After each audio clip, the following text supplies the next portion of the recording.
Good morning, mathematicians. Today we are going to look at compound events as well as dependent and independent events. So independent events are events in which the result of the first event does not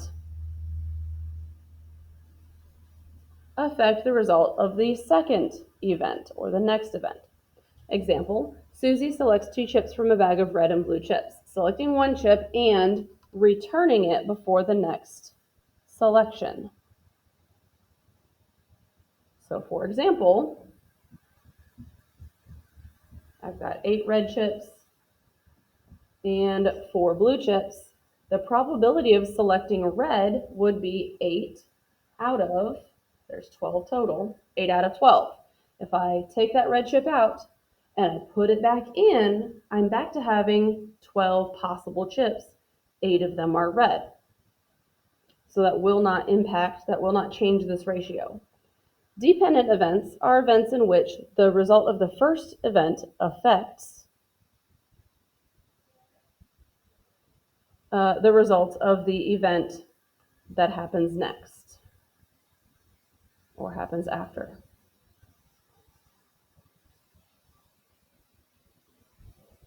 So, for example, if I'm back to my bag of red and blue chips, if I select 1 chip and keep it before the next selection, I've got 8 out of 12 for my first one. If I take that out, now my probability of drawing red, I've only got 7 red in the bag, and I've got a total of 11 chips in the bag. So that has changed my ratio. If I were to turn 8 twelfths into a percent and 7 elevenths into a percent, they'd be different percents. So dependent events means that one event depends on the event before it. It's going to change based on the event before it. All right, so let's look at whether an event is simple or compound, and then whether it's dependent or independent. So we have got, on a shelf there are 60 novels and 20 poetry books. What is the probability that person A chooses a novel and walks away with it, and then person B walks up shortly after and picks up another novel? So on the shelf, I've got 60 novels and 20 poetry books for a total of 80 books. The probability that person A chooses a novel, there's 60 novels, so person A's probability is 60 out of 80, and they're going to walk away with it, meaning they are not putting it back on the shelf. Then person B walks up shortly after and picks up another novel. Since we've got 2 events, we can go ahead and label this compound. There are 2 events happening. And then since person A is keeping their book, there are now fewer books on the shelf. There are 79 total books, which regardless of what person B is looking to get, we have changed the total possible outcomes. That means that is a dependent event, whether person B wants a novel or a poetry book. All right, Diamond is playing a game. In the game, she has to spin a spinner that is divided into equal sections of orange, red, purple, and pink. What is the probability that on her first spin she will land on pink and then red on her second spin? So we're looking at probability of 2 events. That means that it is compound. Anytime there's more than one, that is compound. Now, when you're spinning a spinner, maybe I get orange the first time. That doesn't affect what happens the second time, right? I'm not changing what's on the spinner. I'm not moving the colors or changing the sizes of any of them. So the spinner doesn't know what is already spun. Those 2 are independent events. A deck of playing cards contains 52 cards. What is the probability of pulling out a king of diamonds and without replacing it, then an ace of spades? So we've got 2 events. Those are compound. We've got 52 cards, and there is 1 king of diamonds. I'm going to pull it and not replace it. Since I'm not replacing it, my deck of cards is smaller. I've only got 51 possible events and then 1 ace of spades. So my ratio has changed. That means that these are dependent events. And then what is the probability of rolling a 4 on a number cube and pulling a red marble out of a bag that contains 3 red, 2 black, and 5 yellow marbles? Well, I think we can all agree that rolling a number cube is not going to impact pulling a marble out of a bag. So while they are compound events, I'm doing two things. They are independent. One is not going to impact the other. Okay, now let's talk about calculating that probability. If I have got dependent events, that means that I've got one set of probability and then my total events are going to change, so my next set of probability is a little different. We're going to calculate the probability of both of those events happening. We put 2 red counters and 2 white counters in a bag. So automatically I know I've got 4 possibilities. What is the probability of choosing a red counter, not replacing it, and then choosing a white counter? So we know there's 2 red counters. So probability of the first event, P of red on the first draw. Got it. 2 out of 4ths. We can simplify it. So we're going to call that 1/2.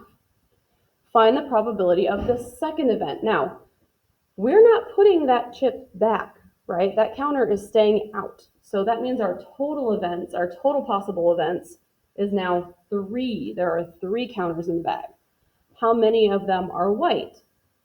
I haven't pulled any white ones out, so 2 of them are white of the 3 counters that are left. So 2/3.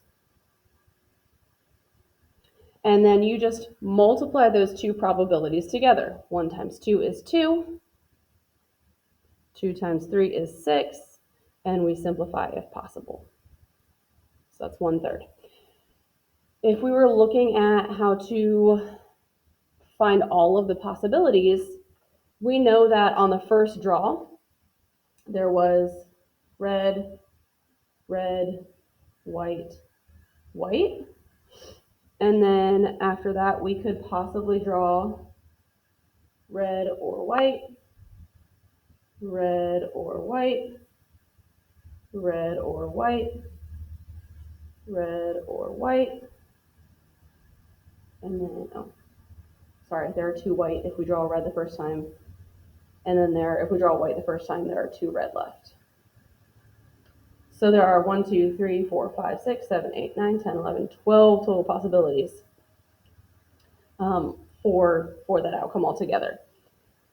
Now, looking at our independent events, we've got 2 red counters and 2 white counters in a bag. What is the probability of P of choosing a red counter followed by a white counter? So we have with replacement. We're putting the red counter back.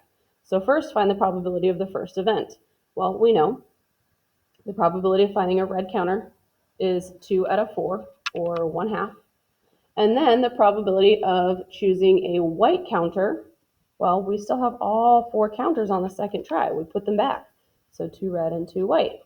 So on our second draw, it's back to the original ratios. I've got 2 white out of 4 possibility, or 1/2. So the probability of getting a white on the second draw and a red on the first is 1/2 times 1/2, or 1/4. You literally just find the probability and multiply it. I'd like you to please try these problems down here. We've got Ricky taking 2 coins at random from 3/4, 5 dimes, and 2 nickels in his pocket. So we know the total amount would be 10 coins. We're going to find the probability of a nickel, then a quarter without replacement. So he keeps the coin out. Find the probability of a nickel, then a dime with replacement.